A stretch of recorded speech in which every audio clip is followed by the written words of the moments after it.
Fabulous, man. Right, we're gonna get the show going. I believe more people will join us as we go, but can't burn much more time. So I want to welcome you everyone to our meeting for the month of May, general meeting. I'm pleased to see um, everyone who has joined here. I see there is some staff from BHX team as well. I wish, again, I'll repeat what I said the last time. Unfortunately, I wish there was more people here. We try our best to find the most suitable timing for everyone. It's not always simple to find such day and time. So some of our old data suggests that weekends are always the best days, but I feel like the numbers are not adding up. I've tried to talk to many of you previously about this. I understand some of you guys have own reasons, and they are obviously acceptable and make sense. But I will continue to look for ways on how to find um, timings that are acceptable to more people than what we have here. Either way, the recording of this session, just like any other session we had before, will be available on YouTube. So whoever is not here with us will be able to watch a replay over there. So without further ado, let's get going. Before I introduce you to agenda for today, I just want to go over our housekeeping rules real quick.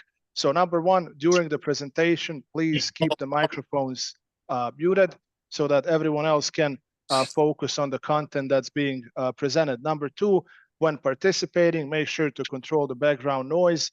Number three, position yourself and the camera well so that everyone else can see you.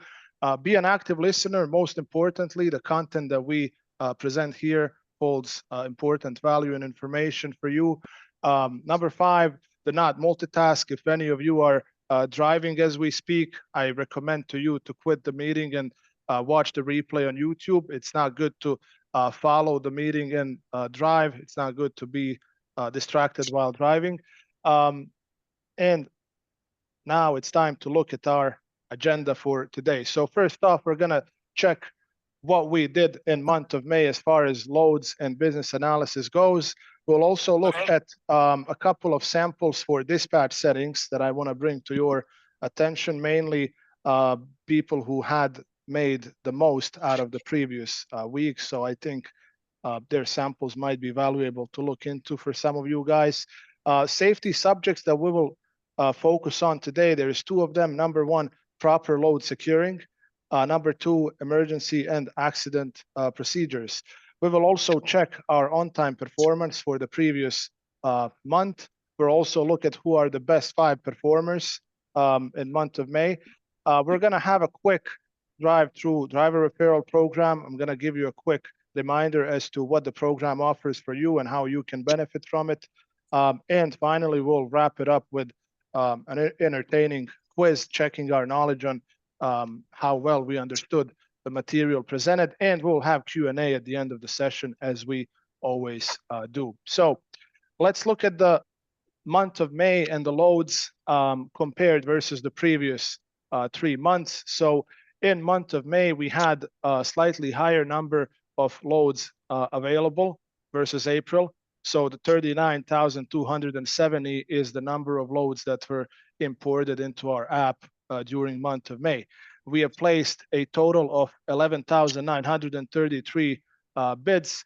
Interesting detail, that is exactly 1,000 bids more than the last month. And this is the highest number versus the previous 3 months. Loads booked, also higher number than the previous month. So that's one good parameter to focus on. 1,055 loads were booked in the period of month of May, giving us a win ratio of 9.23%, which is kind of a usual number, usual range that we have, with the exception of March having 9.8. That was slightly higher than what we usually have. And average driver pay has been $7,025 in May, which is somewhat higher than the previous 3 months. I do want to say that even though this detail is something I couldn't exactly verify within the reports, I must say that the number of loads that expired during May when it comes to drivers who utilize self-dispatch has been lower than the previous month. So what we discussed in the previous meeting is something that I'm very happy that you guys are taking into account and making more action on that side of the business. Want to take a look at some dispatch settings. We often get asked about these things, and we individually discuss with all of you. Sometimes I feel like we kind of when it comes to some of the drivers, we close too much on regional settings and a couple of states around your home. But this is what the top ranked drivers have been doing. The top two pictures that you see here. This is what they have been doing. Number one driver in earnings in the last week had this setup right here. So he had all of the Midwest. He had parts of the East as well, with Pennsylvania, Maryland, Delaware, and state of New York, plus Canada, everything except the Atlantic provinces, and British Columbia on the West, everything green. A lot of states on yellow, but I must say he's been very active when it comes to his bids going into these areas. So $5,810 was his earning last week. Following the number one driver number two had most of his map green, with Northwest being yellow, plus the state of Utah here being marked on yellow as well. So most of the states green, allowing us to do the work, and he has made $3,845. Pretty good number as well.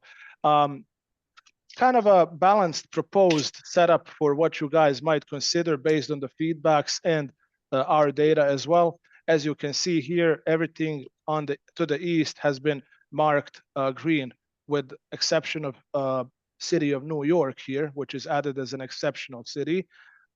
Maine being marked as self-dispatch. If you want to give it a shot, the load would come to your app and you would be free to make a shot for it.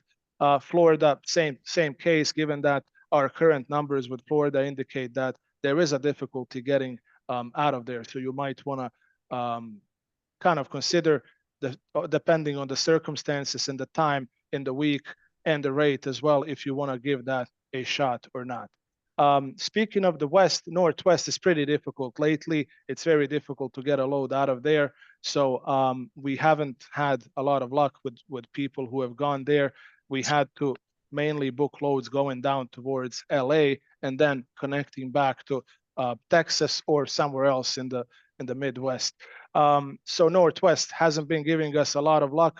As for California, Nevada, Utah, Colorado, Arizona, and New Mexico, things have been kind of on and off. So you might want to keep those on self-dispatch and give it a shot, depending on the circumstances, but you may not want to completely shut them down at all times.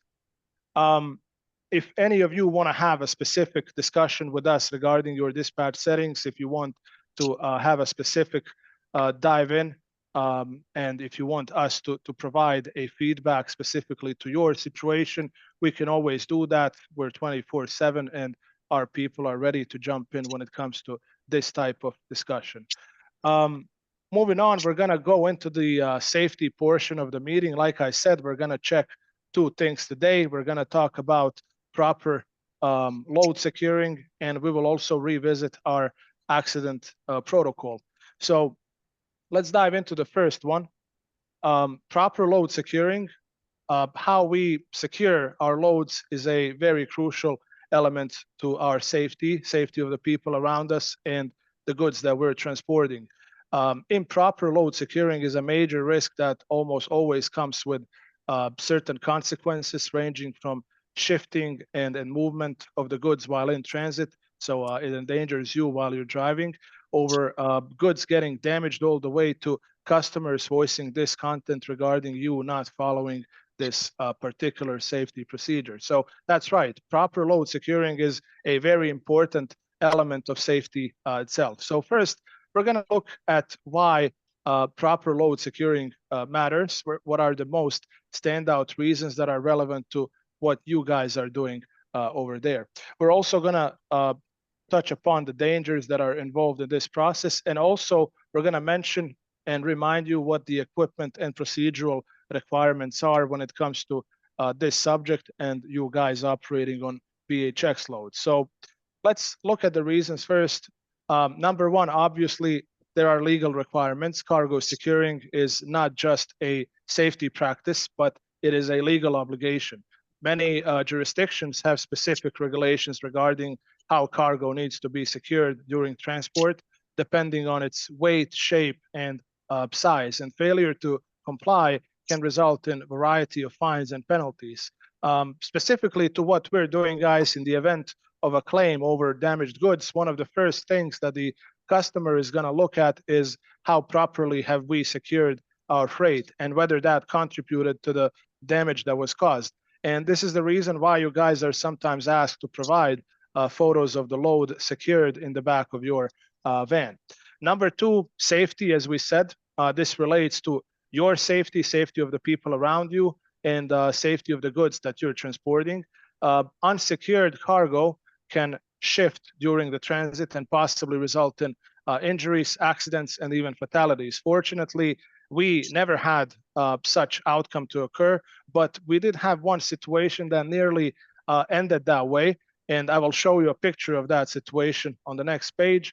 But let's keep on with the content itself. So when it comes to safety, unsecured cargo can move around the cargo area of the van, and this particularly can cause two major dangers for you guys. So if you have no bulkhead, depending on the shape, size, and weight of the cargo, there is a chance that it can get to you in the front, and it can cause you loss of focus, injury, and perhaps even major damage and danger. Whether you have a bulkhead or not, heavy pallets can greatly impact the balance of your van, and they can pose serious challenges as you're going through the angles. This is why it is important to also observe the cargo after loading to see if you have secured it tightly enough. Next thing to remember is protection of the goods. Properly secured cargo is less likely to get damaged during transit. As you all know, damaged freight is subject to further inspections from customer, and damage caused due to insufficient securing will lead to the customer filing a claim against our company.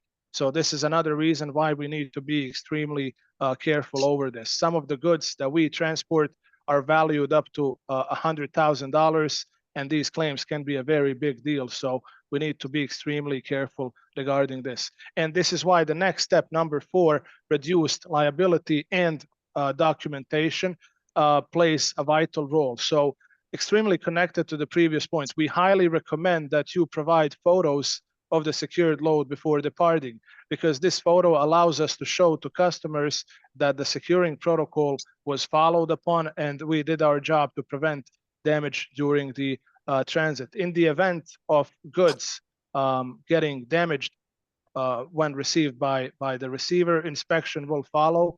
And as we said earlier, one of the things that they will look into is how the freight was secured.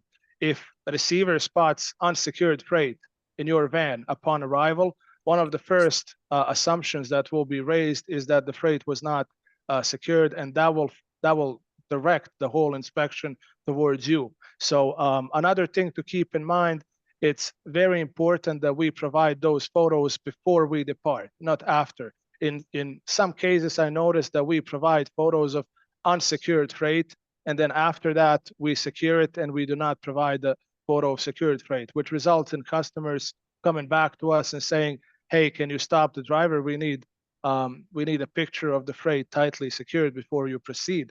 So it's very important, and it puts you in a safer position, reduces your liability if these steps were taken properly. Always document what you have been loaded with, how it was secured, and how it was packed. And that's going to put you in a much better position regarding this. So what do we, this is by the way the picture that I was talking about earlier. There was a specific case of a driver sliding off the road, and as you can see, there is a box, a long box here that managed to get through all the way to the front, and I think this basically went over driver's head. Very fortunate that there was no direct impact with the driver. He survived. He's well. I believe he's still with us today. He's driving, but he had extreme luck in this He's case. still with us in this earth, but he's not with us in this company. Right. So what do we need to do what do we need to have? First of all, you all have learned that when you were onboarding, BHX has a 6 straps minimum requirement for all vans to join our fleet. More is recommended and more is better, but 6 is kind of the minimum that you need to have. Now that's the equipment related side of the story. Procedurally, as we said earlier, make sure that your freight is tightly secured. Make sure to document it and provide it to us. If there are any concerns from the customer side, we would be able to deal with it spot on, and that would put you in a much better position. If we get into a situation where goods get damaged and we provide a photo after the fact, like I said, it may not be justifiable to the customer. So make sure whatever you need to provide, do it before you depart. Providing anything after the fact is a late timing to counter argument anything. Please keep that in mind. Now, I want to move to the accident protocol. This is a subject that I feel like we need to revisit, because this past week I had a very interesting conversation with one of our drivers regarding this protocol, and I thought this subject was worth revisiting and expanding in one way. So speaking of emergencies in general, some of the most recommended things to take when in such situation. First thing, stay calm. The first and most important thing for any driver, because panicking can obviously lead to poor decision making and make the situation worse. Assess the situation. Quickly assess the severity of the emergency or an accident. Determine if there are any immediate threats to safety, such as fire, leaking fluids, or oncoming traffic. Number 3, ensure personal safety. If it's safe to do so, exit the vehicle and move to a safe location away from traffic. Also, activate hazard lights to alert other people around you to the situation. Number 4, check for injuries. Assess if there is any injuries. If there is, obviously, number 5, call for help and emergency services to report the accident and request assistance. Now, these are some general steps I wanted to go over, because sometimes when this does happen, I feel like people often do not know what direction to take. But let's connect with the accident protocol in BHX. So one of the points that was raised to me is what is the regulation for drivers who have own insurance. So let me get to that straight. Whether you have your own insurance or insurance through BHX, everyone pretty much falls under this protocol. Everyone is covered. Everyone has to follow it. So I wanna break this down to you guys in every line regarding insurances. All of you are on occupational policy of BHX. So this is a policy that covers the driver in the event of injury at work. So all drivers in BHX have this policy through companies. So basically speaking, there is no single driver in our fleet who has all of the policies on their own. So this is one particular policy that everyone has through BHX. Another thing to keep in mind, accident protocol not directly or solely tied with insurance. It is part of our safety management internally, and this protocol is necessary in order to keep track of any instances that are mandatory to be reported. So once again, whatever policies you have with BHX or on your own, it doesn't matter. Protocol will always be enforced. And the following are 3 situations in which you need to report. So number 1, all collisions with other vehicles, whether moving or stationary, or objects, need to be reported. Number 2, sliding off the road, losing the balance and getting off the road, needs to be reported as well. And number 3, something that we still enforce, any damage that was caused while you were loading or unloading at facilities. Now, this is something that we may discontinue because the physical damage policy is no longer run through BHX, so it won't be possible to run claims through us. But I will provide you one important information regarding that. If you get into a position where your van was damaged while loading or unloading, first thing that you should do is exchange insurance information with the facility supervisor or manager or whoever is in charge, and then go to your insurance in order to provide all information to start a claim. And then your insurance will guide you on the steps that need to be taken further in order to take the procedure to the next level. Now, back to the accident protocol. So here is what needs to be done if you're in this kind of situation.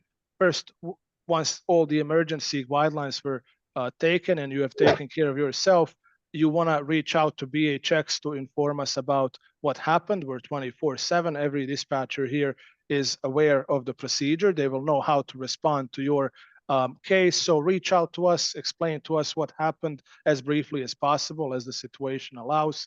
Also, we would appreciate if you can provide photos from the scene as it is so that we can have that on file if anybody reaches out to us, so that we can have more information about what happened and how it happened. Number 3, dispatcher on duty will provide an accident form, and this form needs to be filled out and provided back to BHX. Now, this is not something that you guys need to do immediately. Obviously, it's a very inconvenient situation, and you might want to do that the next day or the day after, but it would be preferable that within 3 days we have that form received back and filled out with as many details as possible. And we will store this for our safety records in our archive. If there was police assistance required and if police was involved, you will either get a police report or police will give you an ID number of the report, which can later be obtained from the local PD that attended to the scene. Sometimes it takes up to 7 days from what I noticed, but you will either get report or an ID number to the report when it's available. And this is something that we will also need if police assistance was needed. Again, I repeat, protocol applies to all drivers in BHX, regardless of which policies you have or don't have with the company. So this is something that will follow in any of the 3 events that I described previously with all of the drivers that work with BHX. On-time performance in month of May, as you guys can see, our fleet performance here was 97%. A total of 1,084 loads were timely scheduled during the month of May, giving us a total of 2,069 stops. Stop is every single pickup or delivery that was on your rate sheet on your load. So typically it's 2 stops a load, but some loads are multiple stops, so it's not always 1-to-2 ratio. We had a total of 131 stops that didn't make the appointment time from the rate sheet, but 70 of them were justified and 61 were unjustified. As you guys all know, we often speak, I personally reach out to you regarding your performances in the previous month, and we discuss your score and how things can be improved. We will continue to work on this on individual basis because you all have kind of different experiences and troubles. But I do want to give honorable mention to the 5 drivers shown here. So there is more drivers that had 100% score, but I had to rank you based on the number of stops that you guys had. So leading the charge in month of May was driver Ubaldo Perez. He's here with us in this session. 47 stops. All of them were made on time, 100%. Great job. Likewise for Richard, 42 stops, and Ahmed Dad Nasser with 41. And leading the 4th spot, Safrina and Albert with 37 stops each. I do have Albert and Ubaldo here with us in the session. I know Ubaldo is sick and he would prefer not speaking, but Albert is here with us. So if he wants to connect and provide some tips for what he does to make this number perfect, this would be a good time. Albert, you out there? Yes, Vedat, I'm here. Hello to you. Pleasure to have you, man. 37 stops. One of them wasn't made on time per the agreement, but the reasoning provided was justified. So your score particularly stands at 100%. What would you recommend to other drivers that are under 100%? What is it like? How do you manage Yeah, this? What do you do? I would say for the one late stop that I have, and it was justified. It was because I didn't double check the address to. I was in Montreal in Quebec, Mhm. and the truck navigation that I use for navigation, when I entered the address, I didn't double check it with my Google Maps. So yeah, this would be a good tip for the other drivers. When you when you go to Canada, always double check the address, and if you can, also locate the company that you are going in Google Maps, because sometimes in Canada, because of the zip codes aren't the same like in the US, you can have this trouble like I had that time. So yeah, other things, I always try to be on time, being there like a hour or half an hour before my schedule. So if something goes wrong, I would have some spare time to to just make it on time. Sometimes Right. when you are like, for example, in bigger city like New York City or those places, it's hard to predict when you will be, but when you will arrive there. But always I try to be there like how an hour or half an hour before. So yeah. Right. And what happens in the event when you realize that you're running behind the time for the appointment? What action do you take in that situation? First of all, I just immediately contact some of the dispatchers. I call them, or maybe I just text them in Milestone, Mhm. and I try to use another route or something that would make me on time, but sometimes it's not possible because Mhm. maybe there is traffic or you're stuck on an interstate. There is no exit, nothing, and first thing that I do is I try to communicate it with dispatchers, and that's it. Mhm. So Exactly. since I started with the BHX, this is my fifth late stop, and I have only two or three, I don't know, unjustified. One was I overslept in the beginning. I remember that. Second was I think no. I have two unjustified stops. One was for overslept, and second was because I drove from Mississippi to Pennsylvania. I had a late uh, delivery at 2 a.m. I was there at 1 something, but the pickup person wasn't there because that was a medical something, and I got stuck in the delivery address like for 3 or 4 hours. And when he came, he was, oh, I don't want this here, and we had to drop that thing in another address. But Right. the dispatcher told me that we don't have good to go from the broker, and I told him I will take a nap. If something happens, call me, Mhm. But I forgot to put my phone in charger, and I was like dead for sleeping, and I slept at 7 a.m. until 10 something. And And when lesson learned. Lesson learned. yeah, and when I Yeah. woke up, I saw my phone was dead, and I immediately called the dispatcher when I turned it on, and he said, we are late for the delivery. Hurry up. I wasn't that far away, but the thing was that I was sleeping and I didn't. Of course, my phone was dead, and that was. But yeah, Right. Right. I try to do my best to be on time, because when you go there on time, you have I have pride of that. I just want to be on time always. Right. I appreciate your effort when it comes to this, and from being in after hours, I know firsthand how critical this can get and what kind of situations you guys Yeah. go in. So I wanna mention, when it comes to you specifically, I thank you for having proactive approach.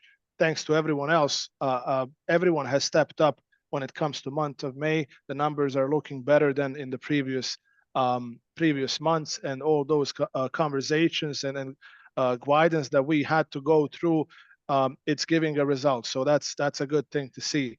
We'll continue to work on individual basis because, like I said, everyone has different difficulties when it comes to on time. But what I always like to say, I will repeat it once again: communication is the key when it comes to this. Always communicate.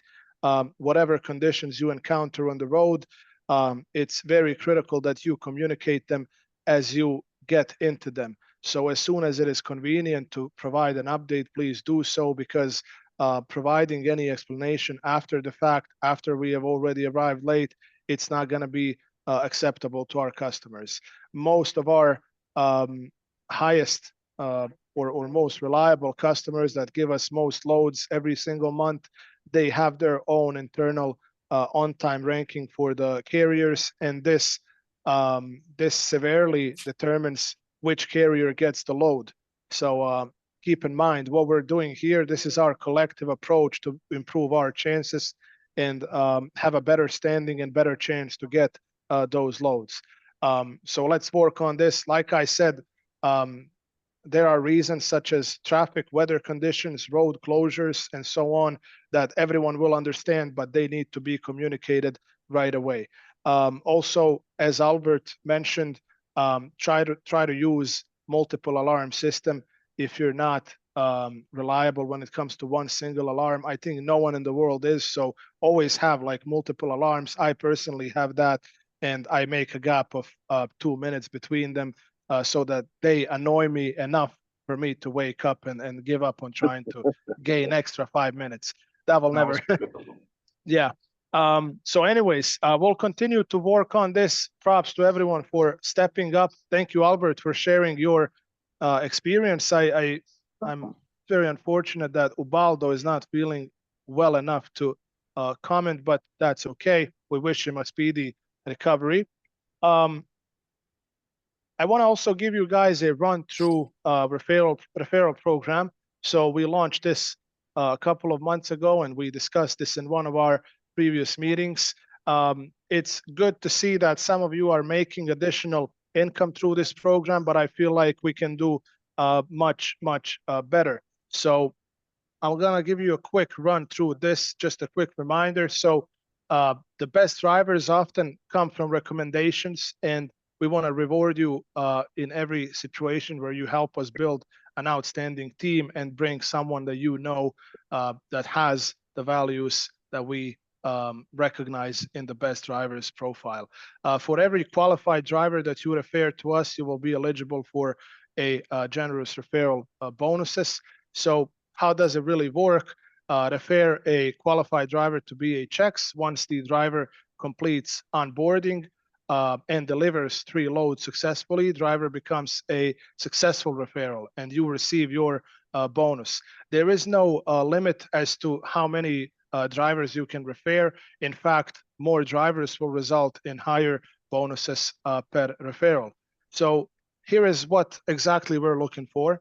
So to ensure that this process comes with quality, there is a specific criteria in place. So the refer drivers need to have at least 6 months in expedited shipping. They need to have clean driving record with no violations, strong commitment to safety, on-time performance and compliance, excellent communication skills, and they need to have obviously owned or leased vehicle, not older than 7 years, preferably. We believe that great drivers know other great drivers, so help us grow our BHX family. And not only will you be contributing to your own success, but you will also be rewarded. But you will also contribute to our mission of expanding our BHX family. To those who have already had successful referrals, thank you very much. We're very quick when it comes to the review of these referrals, and as soon as they complete the requirements, in the same week. We follow this every single day, so we send the bonus. As you can see on the screen, there are 3 tiers. There is bronze, silver, and gold. So for your first 25 referrals, you'll get $100 per successful referral. Now, once you get to 26 and above, all the way to 50, you're in silver tier and you get 300 per referral. And finally, once you get to 50 plus zone, you're in the gold tier. And at this level, you're getting $500 per successful referral. So far, nobody has made it here, but let's keep working on this. And it's a matter of time when someone comes to this stage.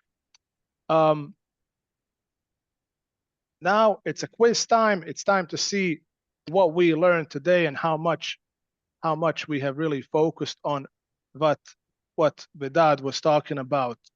So I'm gonna have 3 questions for you guys. I'm gonna have one regarding on-time performance, one regarding accident protocol, and one regarding load securing. So let's kick this off. First question should be on your screen. So what do you need to do if you're falling behind your appointment for delivery? Option number 1, go into Milestone and update your rate per mile. Number 2, go into Milestone and place yourself out of service. And option 3, contact BHX and provide updated ETA. Easy one.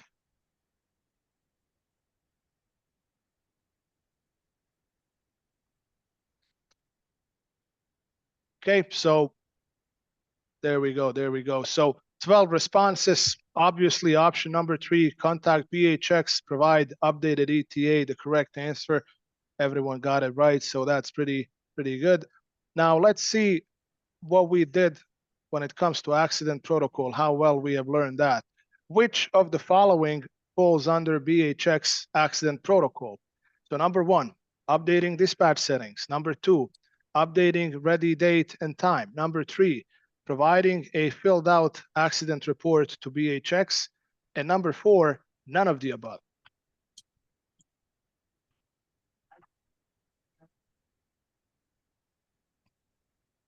A few more seconds. All right, 12 responses once again. Obviously, everyone got it right. Providing a filled out accident report to BHX, as we said, a report that dispatch will provide to you if you find yourself in that situation. And that's the report you need to provide back when convenient. And we got third question here, which is regarding the load securement. What is the minimum number of straps required for vans that operate with BHX? Number 1, 10. Number 2, 6 straps. Number 3, 2 straps. And number 4, there is no minimum. Well, yeah, no minimum.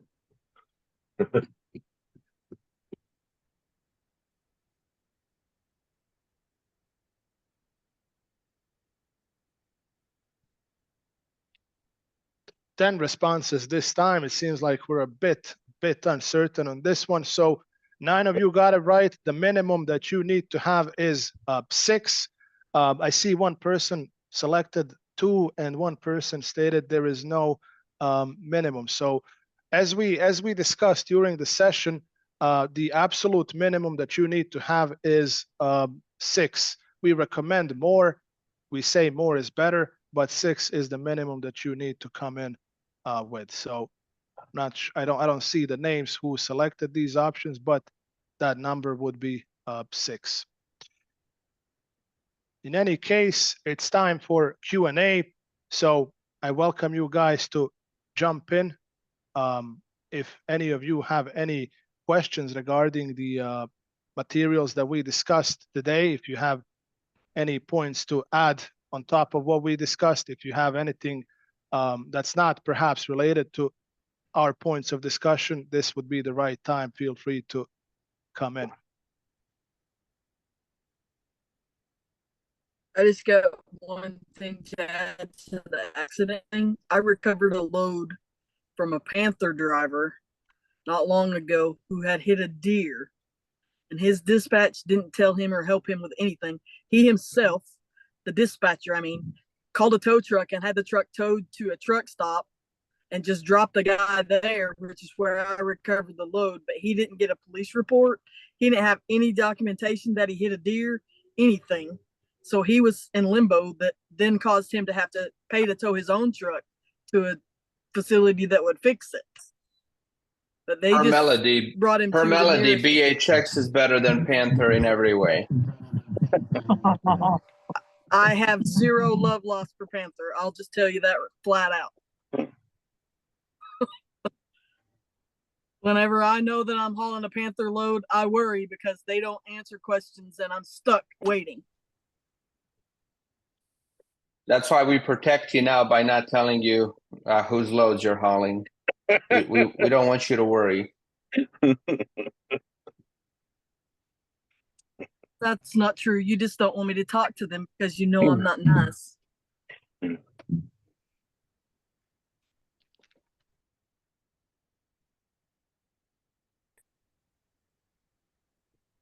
Phenomenal presentation, Vedad.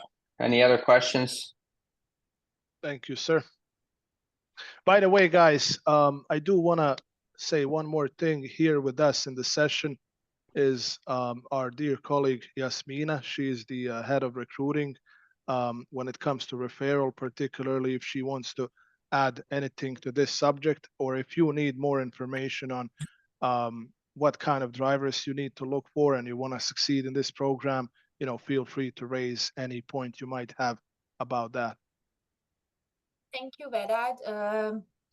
You presented it very beautifully. The one thing that I would add is just to keep in mind that in order to count referral as a bonus, the driver, the applicant needs to be a really good candidate, such as yourselves, because sometimes when drivers hear about the referral program, when we remind them of it, they will just like send anyone, whoever they see at the truck stops and so on, without checking if this is a good candidate for BHX, if they are worthy to be part of our team. And this is where they expect to get something like, and they double check if there's any bonus or anything, but actually usually these applicants didn't even pass the screening interview. So just keep in mind that we are looking for the drivers like yourselves. And thank you for all the great work, of course. There's no Yeah, because we are very happy with all of you guys. So of course we want to add the team that will keep the balance that we have now. I see two Samsung devices and two iPhones. I would be happy to hear from you guys. I don't know who it is. I believe you can hear me, so it would be good if you guys can identify yourselves. Yeah, hi, this is Victor Milo. Okay, I jumped the gun. Who's that talking over me? Okay, let me try again. 6:30. I'm on the Apple device. I can see your name though. Oh, you can see my name. Well, anyway, I'll continue despite of that. I don't have a questions, but I do have a comment. I'm still fairly new driver in this company, under 2 months, I believe. And I do have to say right now on the market, you're the best there is. And I just want to thank you guys for your 100% performance. Thank you for having me and giving me this opportunity here in this company. You guys doing excellent job. And that's all brown nose I'm going to give you. Thank you, guys. Thank you, Victor. I agree with everything Victor said. Yeah, I agree with Victor too, because as he said, maybe you are not the best company over here, but you are the company that when you need something, or you know, I feel for myself like I am working with people that I know over 10 years, because every time I get stuck somewhere, or every time I have something problems or something like that, I have a feeling that someone is thinking to get me out of there or to help me in that situation. Or because of that, I can say that this company is the best for communication and for making us driver feel like a family. Thank you, Albert. Awesome, man. I see a gentleman with a Samsung device, but It's a Panther Spy.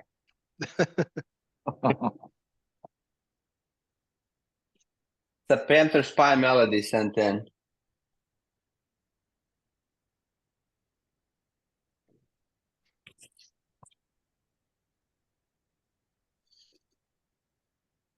Yeah, just a quick update on my end. You know, we've made a huge push towards sales lately, and we've invested a lot of money into really high-end sales training as well. We spent the entire last week kind of as our first week of making a substantial amount of sales calls, and it resulted in having about 8 or 9 meetings set up with shippers to discuss their shipping needs and obviously eventually offer them our services. Really for the first time ever, and you know, since we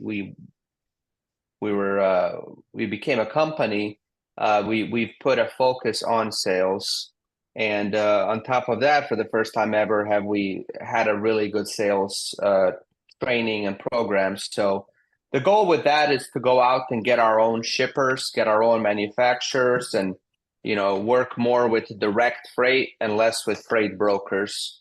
You're always limited as a carrier with what you can get from freight brokers.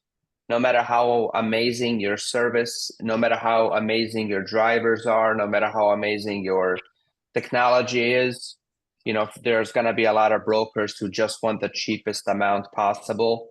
And, you know, it's very difficult for us to get you guys top dollar on every load, but also offer the top service all around. You know, companies that offer the cheapest prices are never the best companies. So the nice thing about working with shippers and not brokers is that most shippers care more about the service, the quality, than they do saving $100 or $200 here and there. You know, they understand on their level that money is not the only thing that matters, that you also have to look at the service. So we're really hoping, and then the next few months, you know, we're able to start seeing the fruits of that. What that would mean for you guys is less waiting time, better paying loads, because we're not having to bid on 10 loads just to book one, which is what that, you know, 9, 10, 11% bid win ratio means that on average, you know, if we book you a load today, we had to place about 10 bids to get it, which is you know, not ideal. So hopefully we start seeing some fruits of that labor soon.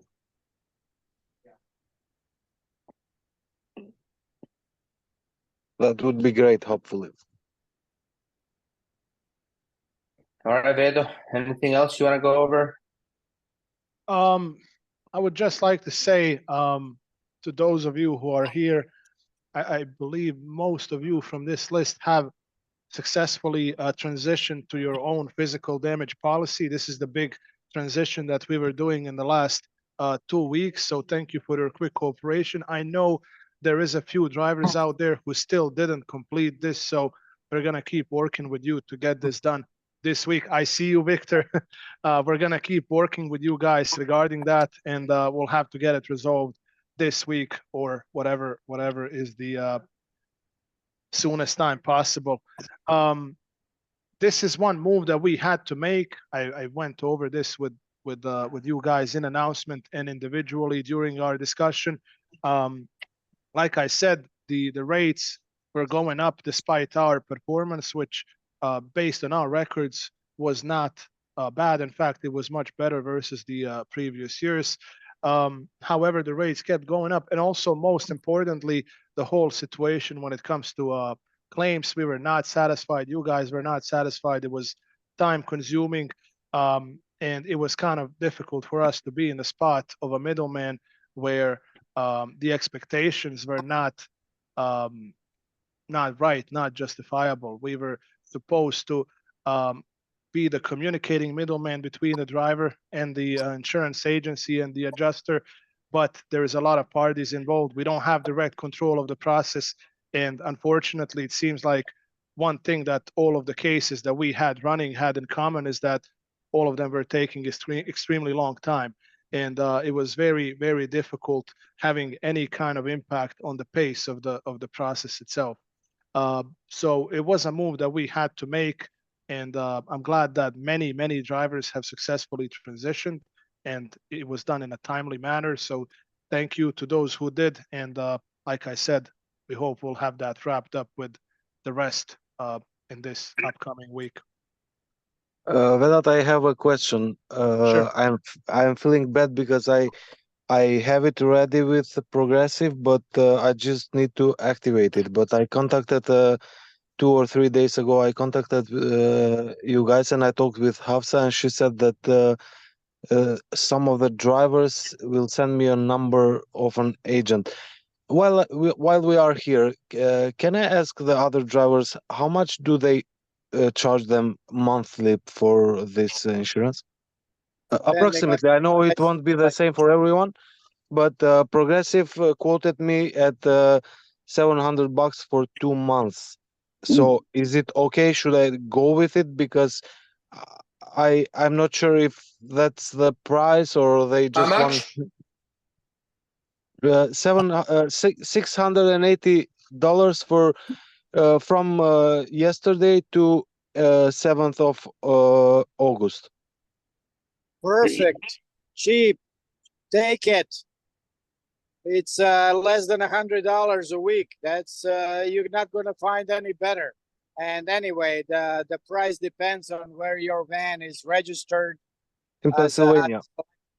Yeah. Okay, then. I mean, if we're talking about physical, right? Yes, it depends yes. on the value of your van. It depends on your driving history. There's a bunch of different things, but it's tough question to answer without knowing those details. So, what we can do is you can send the information over to Abdurrahman, and we'll run it by and we'll see. So he'll send you a message after the meeting, just so we can give you. I'm sorry for interrupting. No, Aldin, I just wanted to know, but as Victor says that the price is okay, then after we finish the meeting, I just will call them and will say them to activate it, and I will send you the paperwork because it's all done in my end. I just wanted to make sure the price is the price is okay, because to me, because we used to pay way less than that, and it was like overpriced. But if the price is okay, I mean, I will go with it. My driving record is baby clean because I am here only 2 years, so I haven't had Is any that issues just with for that. physical, sir, or are you getting auto liability with that as well? Just physical. Yeah. Double check that, because Progressive very rarely only quotes physical. Yeah. Listen, I have my commercial insurance with them. Okay, and I asked them only for the physical. So I would recommend you check with Abdurrahman on exactly what they're quoting you. But if you feel comfortable with just proceeding, no, you're free to do that as well. No, I will check with Abdurrahman. No problem. If you think that I can, it can be something with better price, then I will check with him. Okay. Yeah.